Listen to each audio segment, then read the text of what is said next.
Hannah, we got Elisa on the line with us. What do you want to ask her? Whenever you walk a property, what are you looking for? Like what red flags or what white flags do you see that make you like, okay, this is the property for me? Deferred maintenance is something that I think even when we underwrite some of the deals before on these C classes is actually pretty important. Deferred maintenance, as long as you know them and you put them in your model, that's okay. Even, we bought properties that needs to have a chiller swapped out or, we have chiller boiler buildings, but you just kind of have to know and get a pro forma from your property manager. If you're buying 300 unit apartment, obviously a manager needs to be sophisticated enough to be able to give you a pro forma on that if you're entering into a contract. So that's part of the due diligence, et cetera, as well. So older property is going to be costing more on maintenance. You can budget more on the capital replacement, capital expenditures to mitigate that. So as long as that's all encompasses, the number still works, that's good. I'm Brian Briscoe, host of the Diary of an Apartment Investor podcast. And this podcast is different than everything else out there. I bring together a new and an experienced investor on each episode, and I let the aspiring investor ask the questions that they need answered. So if you're an aspiring investor yourself, you probably will have the exact same questions. Now, before we get to this episode, make sure you hit the subscribe button below and that little bell to make sure you get notified every time we post a new episode. And now, enjoy the show. Welcome to the Diary of an Apartment Investor podcast. I'm your host, Brian Briscoe. Super excited for today's show. We got two amazing women on the line with us today. We got Elisa Zhang and Hannah Bercegeay. So welcome to the show. Thank you, Thanks Brian. for having us. Yeah, absolutely. And Elisa, this is your second time on the show. So I guess I should say welcome back. Awesome to be back, as always, Brian. Well, hey, appreciate you coming back, and do us a favor. Tell us a little bit about yourself. Yeah, sure. I'm Elisa Zhang, and I am currently, our company name is Amplitude Equity. So we do apartment syndication, essentially just bread and butter. And also we do wanted to kind of educate people from the financial literacy, maybe not only on the multifamily end, but in general, like creating financial literacy is something that we're passionate about. Yeah. What got you passionate about financial literacy? I think it's because, I've kind of grew up in story very, very much similar to everybody probably, kind of growing up in a family. I'm an immigrant. I grew up in China and I moved to Canada when I was little. And, growing up, my dad, who is an engineer, has been always an inspiration for me. So grow up and get a job 9 to 5, being stable. It's always my dream until, I kind of did that myself and realized after a while, the glory of it kind of wears off. There's a couple life events that happened specifically when my daughter was born.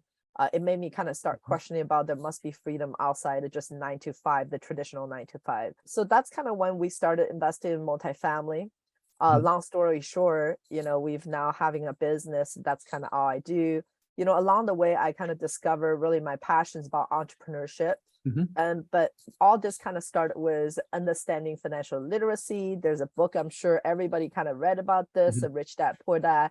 Changes a little bit of a perspective of how we think about things. And so for me, I wished, because how many people you talk to and they said, hey, I wished I knew this 20 years ago, I knew this when I was 10-year old, that when I read the book, and then I kind of have a little bit of a heads up on that versus when you're 30 years old and then you change your trajectory of life. So for me, that changing the financial literacy, even at a basic level, is going to help people change their life trajectory. So I think that's why it's a big passion for myself.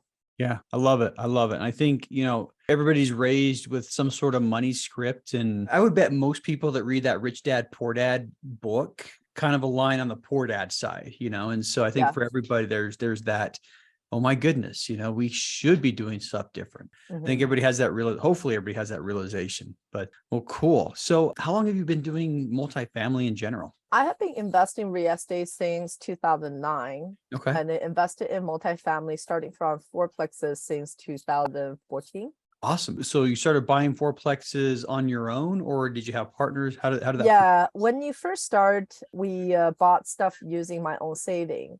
So the fundamentals of all this is actually your W-2 job, your full-time job, actually allowed you the ability to save, and then the saving can become your first pot of gold that allows you to Mhm. invest in something, experimenting with your own money. So that's kind of what we did. I bought it with my own saving and a lot of time on the weekends or evenings and just working on the value added projects down to the super nuts. And from there, we caught a good cycle with the market. So made some money over there, and we were able to kind of getting that launched and bought second projects, third projects, Mhm. and then eventually start buying small multifamilies Mhm. locally. Eventually, we start buying bigger multifamily, not locally, some in some other states, and so on and so forth. And then once we start doing that activity, we start doing syndication, which is really pulling people's money together and buy it together, and so on and so forth. So now fast forward, we kind of have we basically have about over 2,000 units here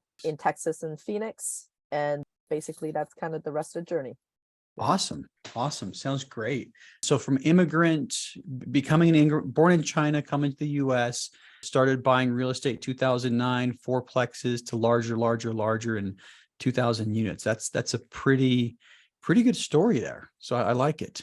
Now, if you were to, I mean, Hannah's going to ask you a lot of questions, later on, but if you were to give, one big piece of advice for somebody starting, or if you go back to yourself and give yourself advice 5 or 10 years ago about multifamily investing, what would it be? I think starting small or starting as a portion of a larger project is probably a good place to be. Mhm. And the hindsight looking at that, it's kind of like these experiences we have accumulated it really had its place. So Mhm. that's fantastic. And also kind of start with your own money might be a good idea versus the first Yeah. deal, using other people's money or so on and so forth will be good. All right. Well, next question I have for you is, can you talk a little bit about one of the deals that you guys have done? I mean, 2,000 units, you probably have several to choose from. So pick one that you'd like to talk about and give us a little bit of the details.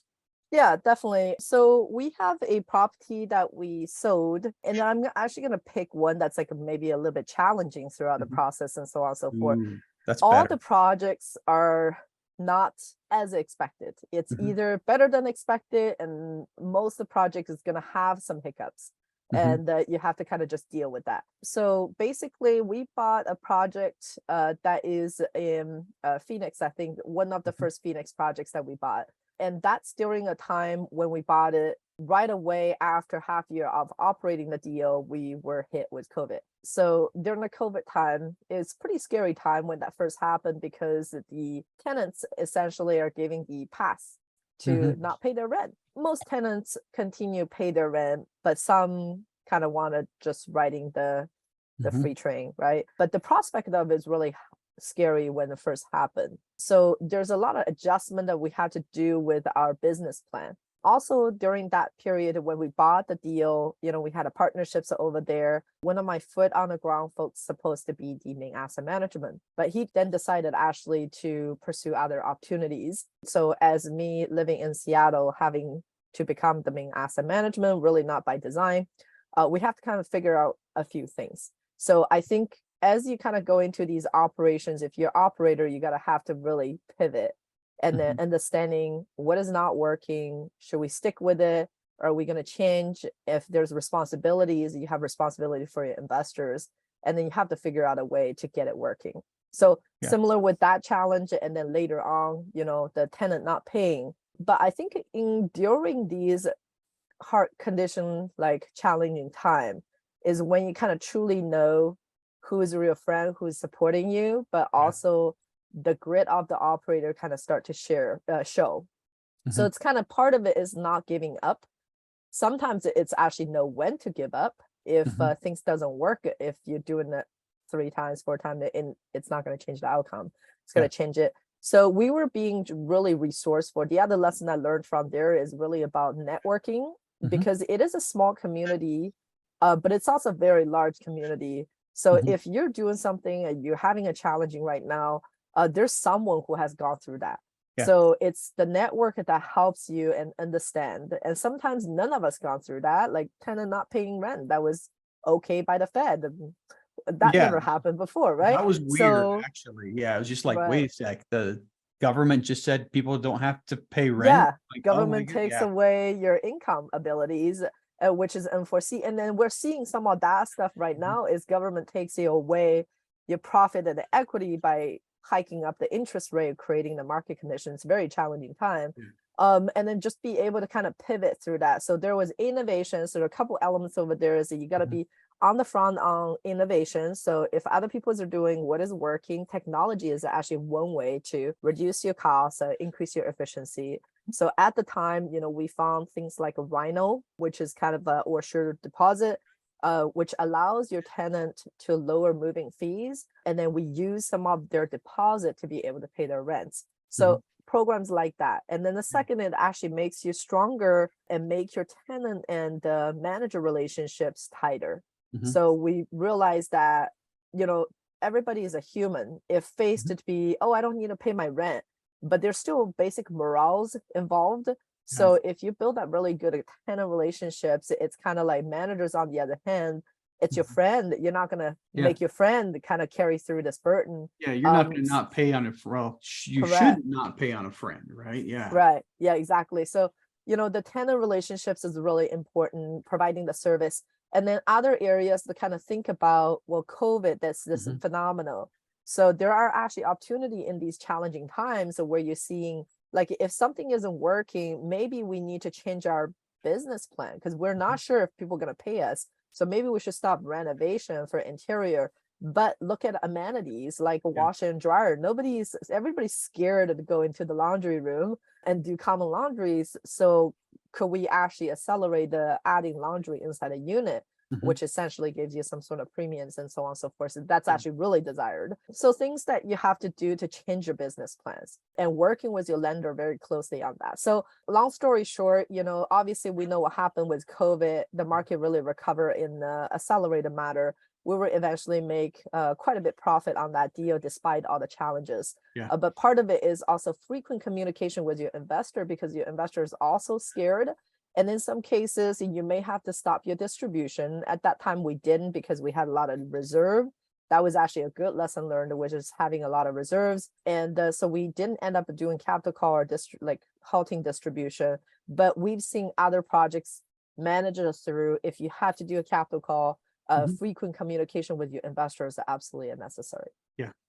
And I think, what we'll be seeing now with the rising interest rates, a lot of people with the variable rate loans, that's what's happening now. Yeah. Nobody saw COVID coming, but, and then the way the Fed rose the interest rates in the last couple of years, 18 months or so, I don't think many people saw that coming either. So yeah, and then everyone who did have a floating debt, even if it's a rate cap, that you're going to have a lot of issues with basically cash flowing. And so on some of our deal, we kind of look at these too. So capital call is kind of everywhere, and for investors that didn't have a problem, unless if you had a foresight, sold all your properties and didn't do any acquisition in 2021, 2022, everybody's got one or two things that they are working through. Yep. Happens everywhere. It's not an easy business. Anybody that portrays it like it is, just not, it's not easy. So, well, cool. So next question for you. And I this is probably a favorite question ever is about your why, your motivation. So what is your big burning why? Yeah, so for my big burning why, it didn't really come. It was kind of like, before multifamily investing is the end to a means. Essentially, it's an end to the means for me to quit my W-2 job or full-time job. And obviously, we kind of achieved that in some ways or the other. I would say based on the definition of it, because once you're full-heartedly going into multifamily, you're actually working longer time. That's kind of what it looks like right now for me. But basically, then there's a period of mourning. When you achieved a certain goal, there's a period of mourning and it becomes aimless for a minute because you're like, okay, now what, right? So for me, for the longest time, investing apartment and my big why is kind of like not really connecting. It's just a means to the end until like a incident happened. We used to run these Airbnbs on our apartment. When we go visit the sites, we'll just stay there. We kind of had a close run with the domestic instance, and the guest before just checked out, left a whole bunch of mess for an instance with domestic instance. So we kind of see the aftermath. For some reason, that kind of really hit home for me. And I think in the multifamily business, there's a lot of these happening, and it's people's family, they're where they live. So it kind of got me thinking about this all encompassing is like, really the multifamily that we create doesn't necessarily just to be a place to live. Mhm. It could be something more. It could be an amenity that we give it to our tenants in some ways to kind of enlighten them on the financial literacy. So what if we actually brought these to their doors, and hosting these seems to be pretty meaningless events, residence events, and so on and so forth, and then sprinkle in speakers and etc. Resources that will help them in some meaningful ways to change their perspective of financial literacy will Yeah. be great. So that's kind of like really the big, we obviously haven't implemented that yet. This is always a vision that we wanted to kind of build into our community, is using these events and helping people realizing there's life outside of just the grind, because a lot of our apartments, C-class buildings, people just live check to check. So there's a life outside of that, especially with kids. If you kind of put that idea in their head, like it may not become to fruition for a little while until 10 years later down the line, somewhere in their memory, something clicks and they could kind of like pursue further there. So that's kind of becoming a big why for me in terms of the growth of our apartment building portfolio, why we're doing kind of what we're doing. On the other hand, too, is we can kind of create this beautiful ladders of Maslow triangle, which on the kind of bottom of the triangle, food and shelter, we're kind of providing that to our tenants, and giving them a little bit more educations on that. And then our investors, who's also your regular investors, not institutional, they have a opportunity kind of following kind of my journey, discovering their big whys. And then once they reach financial independence, then there's the last layers, of which is they can give it back into the hosting, or the hope is that they will give it back, essentially continue funding these communities that give people opportunities. Yeah. That's awesome. Something you mentioned, just reminded me of me for a second. When you get that first goal, when I started, my big why was to get out of my W-2, and once I got out of my W-2, it was just like, what, I didn't have that drive anymore until I found my next why. But yeah, so something you said, it does happen. You hit your goals and you're just like, now what? So part of me wishes I would have made bigger goals starting out, but yeah, I had the same now what moment, and looks like you guys have, pretty clear path in front of you, more financial independence, helping the tenants, helping the investors, helping everybody you touch. So, well, cool. Yeah. Well, last question for you, and that's what's next? Yeah, what's next? I think we're actually going to be we've been taking a break from acquisition for a minute. We're kind of doubling down on operation excellency right now. Like I mentioned before, there are challenges in the environment. I think it's really important to make sure that your game on operation is solid, or double down on that. You could be solid before, but now you really got to be really good. Yeah. So we're kind of focusing on that, doing some internal things to focus on the asset management piece. I do think that there's an acquisition that's around the corner that's going to be coming back soon. We're not seeing a lot of deal work yet, just because the financing piece is really difficult to work with. But it's a good opportunity to really get into market, especially for new investors, right? Hannah, over here, the new investors, this may be a moment where you're kind of sharpening a knife and ready to go. We are kind of looking at ways to kind of potentially help investor diversify their investment by potentially getting into the farm model, because so far we've been only purchasing one particular property, not the farm model. But as you know, like the environment's pretty challenging right now. When capital call happens and so on and so forth, if that needs to be, then it's kind of hard to see like investor has to do one on one, but the other ones are performing. Like you wish there are both, and then a farm model can kind of help really leverage that in terms of diversify their investment, making that more sophistication. So that's kind of what we're looking for kind of as the next venture.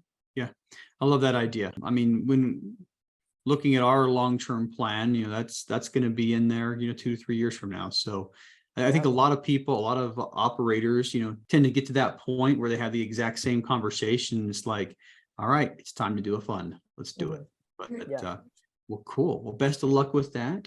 We'll switch gears right now and bring Hannah on. So Hannah, how's it going? It's going great. Thanks so much for having me on. Yeah, absolutely. Well, do us a favor and tell us a little bit about yourself. So my name is Hannah Bercegeay. I'm from South Louisiana. My W-2 is I am actually a fourth grade school teacher. I also sell a little real estate on the side. My husband and I started purchasing single family homes. We bought our first one December 20, and we bought a couple houses after that when interest rates were super, super low. We just conventional loans, very much like Elisa, we just pulled out of our savings. And then we bought our first small multifamily deal in March of 2022. So we've had that one for a little over a year now. It was a value add C minus, C plus kind of asset. We've done wonders to it, have turned it around. We're actually looking at selling that asset so we can go into something significantly larger. I am ready for the next step. Awesome. Awesome. So next question is, why? What is your why and what do you want to accomplish with it? I have several whys. I have a 5-year-old little girl. She is the absolute sunshine of this earth. I want to have options. That is always my why, is the word options. I want to be able to leave my W-2. I want to be there for, her Christmas party in class. I want to be able to do all of the things that quote unquote stay-at-home moms can do, but still pull in some money through my properties. I also think that the word time is a big deal to me. My dad died when he was 51. I am in my mid 30s, and 51 does not seem very old to me anymore. And I want to be able to do all the things, travel, go, do anytime, never look at a bank account. Yeah. So options and time, those are my 2 whys for sure. Yeah. 51 does not sound old to me. I've got 2 brothers that are 51 or older. So yeah, I'm next in line. So I'm 40 something still, but well, cool. I think that's something that a lot of people, options and time, that's one thing. If you got options, I mean, you're going to be okay, is the answer. Absolutely. Well, awesome. Well, here we go. We're going to do our best to help you out. So Hannah, we got Elisa on the line with us. What do you want to ask her? So Elisa, I don't really know how to phrase this. So I'm just going to kind of babble until hopefully you understand me. When you were starting your business, when you were starting, your investments, since my husband and I are a little bit further than brand spanking new people, I'm trying to figure out, what was your aha moment that took your business from crawling like a baby to running like a toddler? What was it that just made you go? I think for me, I'm a quick start as a profile. So going is never like really a thing. Like for me, it's just like, hey, roll up your sleeve and do it. But I think it's the motivation that really changed it. Before 2015, like we were investing, but we're really passively, actively investing, like many people who owns the single family homes and etc. But when my kid was born, that was a moment that the switch is on. It becomes not an option for me. So it's not an option to not be in her class, not an option to not have the freedom or choice of time. So that really kind of lit a fire. And I think even when you lit a fire, you got to be educated before you kind of do that. So you learned enough information. There's a moment for some people, for me, maybe I start too quick because I'm like, okay, I learned enough and I'm ready to go, right? Like, so, but for others, it may be for a very long period of time, because we see students that is being learning, going to conferences for years, and they haven't took their first step for that. And then you don't sound like someone like that. So it's at some point you got to take that step forward to change that. Every time I kind of do this, it's not kind of just in the vacuum. We are only a multifamily because we haven't really taken the leap to do developments or any of that stuff, because it just feels me like we're not ready. We don't have enough resources, or we don't have enough knowledges over here. And do I have the desire? Is the current business going to get me there? If it's not going to get me there, then we're going to find the next thing. Right. Yeah. So it just so happened there's many multifamily housing in the whole country. So, we're going to probably be in this for a minute. So that's kind of like what prompted me to say, okay, we're ready for the next one. So for me, it was learning about cash flow, going from singleplex to multifamily. But after you get into multifamily, everybody would tell you there's cash flow, but in reality, it's like true cash flow wise, it's not as good as on the paper. So you're still getting valuation increases too, except that difference is you can make valuation differences by your own 2 hands a lot easierly controlled than the single family homes. And the ideas about single family investing isn't worse than multifamily investing. Like you can do multiple ways. You can be single family investing got into volume as a single family investing. Or you can say, actually, I just want one site to manage on, then I work with multifamily. So it's really kind of deciding and then not looking back, Okay. Deciding and sticking with it for a little bit, and then making sure you have the knowledge and understand you have the right people, and then you just go, because you're going to fail, small or large. Something's not going to go as planned, and you deal with it, and during that period you learn. I mean, that's the most challenging time, is when you learn the most. Yeah. I mean, you mentioned something with your starting out in the quick start profile. Something that I realized I had kind of like this light bulb moment. I remember reading or listening to a podcast, and it was the first time I ever listened to this episode, but for some reason, it just kept on sounding like every other podcast that I'd listened to, right? And I hope nobody listening feels this way with this podcast, by the way, but it kind of hit me, and it's just like, I had the realization that I'm never going to learn anything more by listening to more podcasts, and that's kind of what got me from that year or so of reading books and listening to podcasts, was just the realization that I've been listening to podcasts long enough. If I'm going to go any further in this, I need to start doing. And that's what got me going. And ever since then, it's just been do, go, go. And I think that's a good way to do things. Okay. All right. Elisa, what is your buy box look like for your properties? So our buy box, obviously throughout the year, it changes a lot. So we focus on Class C and B value add apartments. That's kind of our bread and butter. But in times like this, you start thinking about what else can you expanding to, right? So it's any incomes that is coming from the auxiliary, like just a parallel business. It's like we may actually veer into debt. We may veer into debt fund, but the debt fund underlying asset has to be multifamily, because the debt and the equity is always a constant changing thing. So that's my buy box, which is the deal has to pencil with our complicated underwriting model, and if it spits out, it satisfy our investor return, then that's a buy for us. And investor return changes based on the time period as well. I think right now everybody's kind of worried about investing, right? So the preservation of wealth, it becomes a more priority, versus even as a reason as last year, everybody's thinking about how do I actually accelerate the return. So the time has shifted, and then you have to kind of just put these boxes in places. So underlining for us this year will be like fixed rate debt for sure. That has long-term perspective to do that. And then also things that will have, when we underwrite, has a lot of reserves in them. And then we do like apartments that has more 2x1, 2x2 layouts. So most of our apartments has that. But we do, that being said, that there are stuff that's going to be outside the box, where there's a studio. We have a studio only building, but that's in the downtown corridor, so the demographics matches. But most time we like to have a variety of units to kind of work with. And there is location is really important. So when you're going to a new market, that's not your backyard.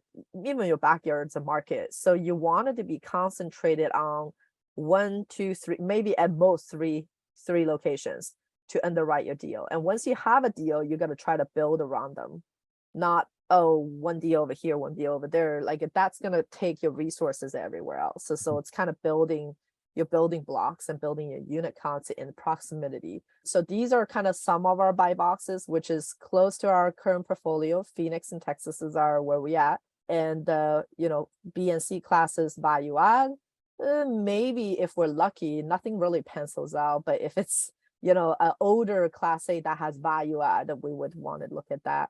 We do not buy new builds. We do not buy, all the other boxes essentially. So just that's the buy box for us. Yeah. Okay. Another question about your underwriting. When you underwrite, do you have a specific formula or template that you follow? Or are you just like, on the yellow legal pad? How do you do it? So when we're investing 200 or 300 units apartments, the process is very sophisticated. And in fact, I always learn all the time. And as I speak before, when time is harder, you learn more. And then the people that you talk to, it becomes more and more sophisticated. So we recently just have a new CFO that starts with us. He's also kind of overseeing some acquisition. So he brought it over. So we have a pretty complicated 6 pages model that models everything, and they're all interrelated. But then our new CFOs kind of brought in a new model that may have like 10 pages, even down to the unit by unit renovation plans. So that's the next level of sophistication, because he's someone coming from institution, right? So the institution, when we write them, we always say, oh, institution, the big guys. But I mean, they are smart capital for a reason.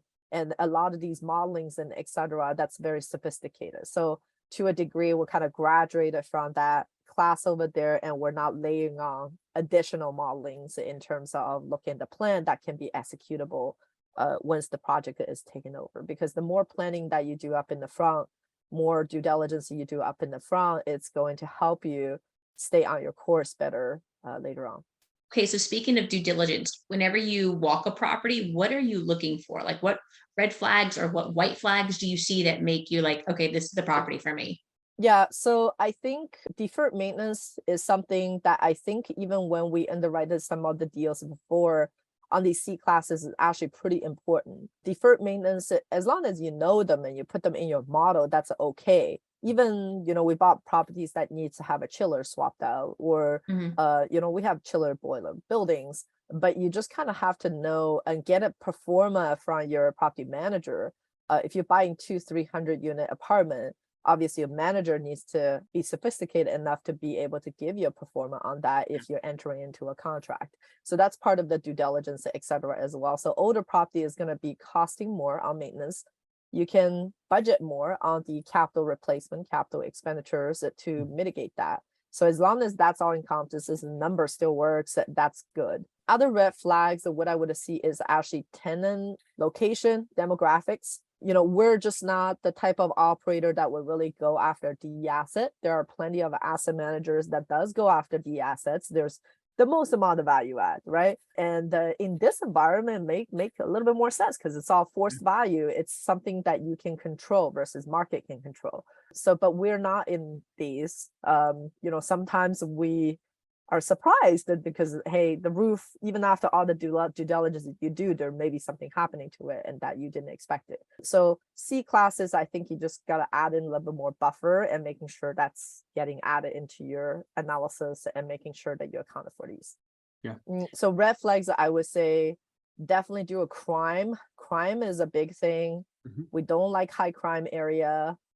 We do still have 1 or 2 properties in these locations, but the base price has to be really good for it to be worthwhile, because that's something that you can't change. And then I think that's pretty much it. And then if they're not outside our buy boxes, if they're in the location that's outside our portfolio, we're not looking at them even. I'll generalize a little bit. When you underwrite, you make a lot of assumptions. And I mean, I'm just going to, Elisa had a lot of really good, very specific advice, but in general, you make a lot of assumptions when you underwrite. What I'm doing when I do due diligence is I'm trying to verify every single one of my assumptions, and we track our assumptions as we're underwriting.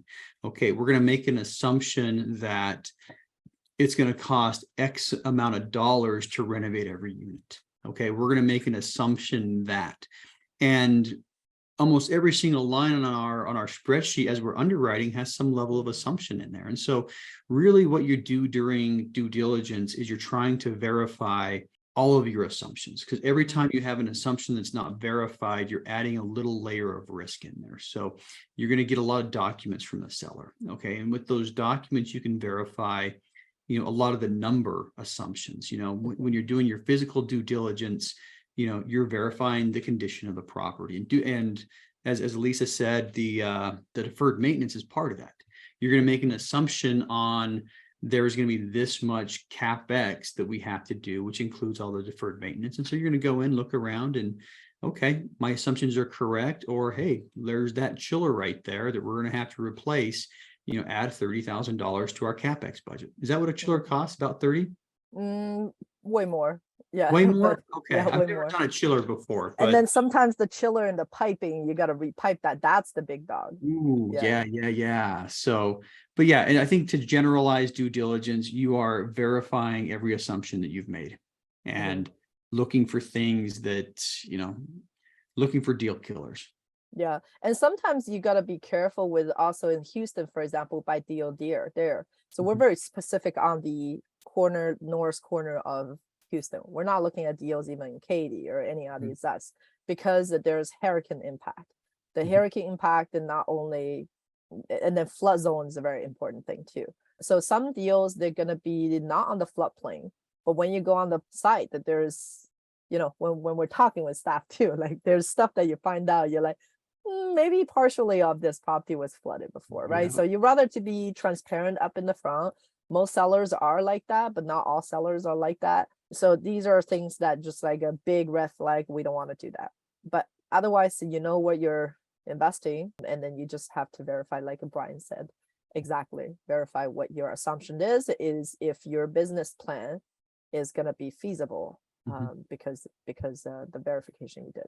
All right. We got time for one more if you got one, Hannah. I do. Elisa, how did you build your team? Oh yeah, that's a constant struggle. And I'm still kind of wondering how to do that. I think when you first start is the partnerships, is to identify like-minded people. Everybody comes in with a different thing to give. And you kind of want to make sure when you build your team, you don't want the two people that are very similar. You're going to get along very well, but you all may be butting your heads, depends, because then you're going to be always in each other's strength. So you want your strengths to be someone else's weakness and someone else's strengths to be your weakness. So that's really important when you first start. Just thinking back, because before that we didn't have any incomes to afford a payroll.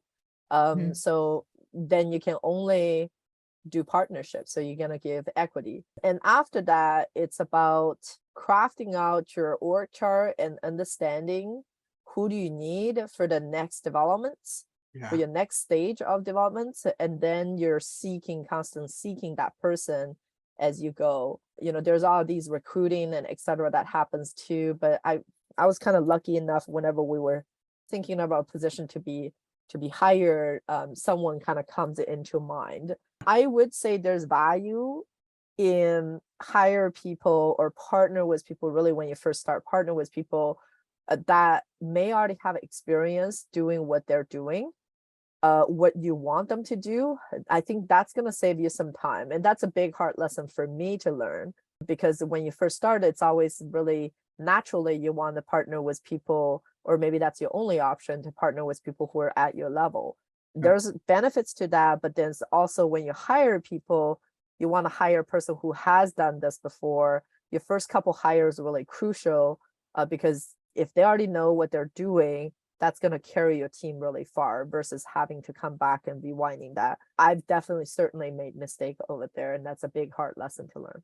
I would say I'm looking at that stack of books right behind you. There's one with orange letters on it, Traction. Traction, yeah. Okay, that should be your guide to hiring people, to partnering, and everything else. All right, so yeah, pull it out, read it.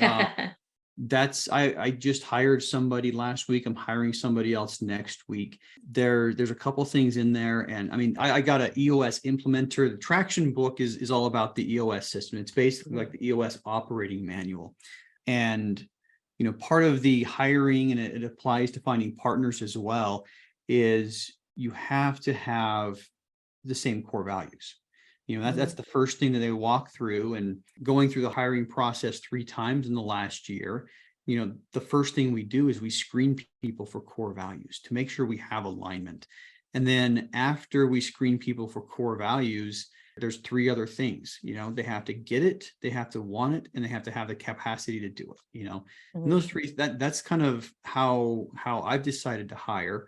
And as far as capacity, I mean, Elisa says something, it's really, really nice if they've done the job before. I got 2 people that I hired that have not done similar jobs before.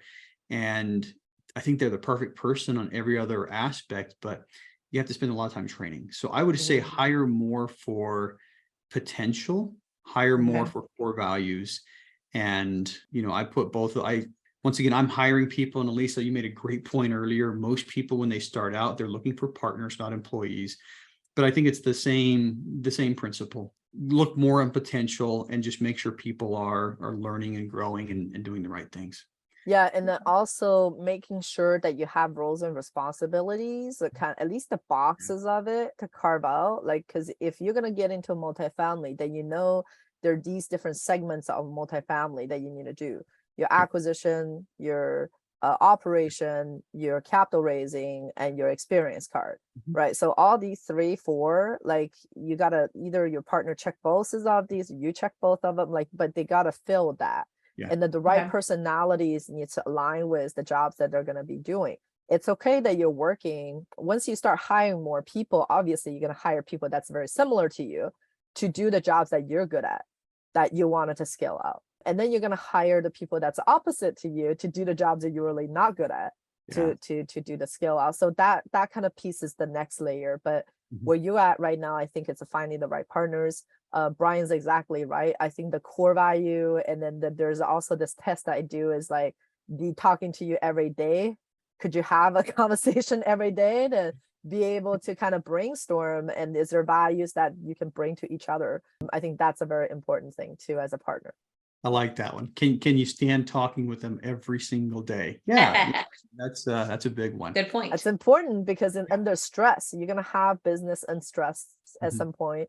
Under stress, you're gonna be able to try to work your way out of together versus just being each other's way. Yeah. And that stress one, I hate to say it, it's hard to know how somebody's going to react under stress until they get stressed, you know. And Right. so sometimes you got to do that test run, you know, and get in that stressful situation. And it's just like, okay, I partnered with you once, I'm not partnering with you ever again. You know? I mean, that happens a lot. And I would say the whole find the right partner is a lot like dating. I mean, you might do one deal with somebody and you learn that I'm never going to do something with them again. Or you do a deal with somebody and think, oh my goodness, this is awesome. I love working with this person. And then, you know, you end up doing a lot more together. So, But yeah, you never know until you start working with a person in real trenches. Well, awesome. We are about out of time. So one last question for each of you guys to wrap up the show. Elisa, you get to go first. How can listeners learn more about you? So we have a new website, www.amplitudeequity.com. You can kind of find kind of essentially our company portfolios over there. Otherwise, you kind of see in this corner right here, easyfiuniversity.com. That's actually where our most active vlogs, YouTube videos, and etc. That's on there. And if you're on YouTube, you can just search my name and try to give us a subscribe. Yeah, we much they got a lot of content. I know they got a lot of content, but you know, easy FI is financial independence. Yeah, financial independence. Easy Financial Independence University. So we'll have links to your website, both websites, in the show notes for anybody who's interested. So Hannah, same question for you. How can listeners learn more about you? I am on Facebook and Instagram. You can also find me on LinkedIn. Hit me up anyway. It's Hannah Bercegeay. I'm one of the only ones out there with this last name, so it should be pretty easy to find. Yep. And we'll make sure we spell it right, you know, so that you know, it's one of those that I had a hard French. time. It's tough. Yeah, it is, you know. French is not a language that I'm good at. So yeah. But Hannah Bercegeay on Facebook, Instagram, LinkedIn. Yes, sir.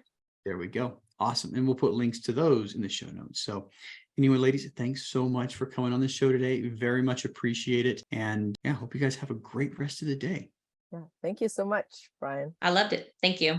Hey, if you like that episode, make sure you hit that subscribe button. But more importantly, if you haven't joined our multifamily educational community, the Tribe of Titans yet, you are missing out. So get yourself 30 days free by clicking the link below in the description, or go to thetribeoftitans.info, and we'll see you there.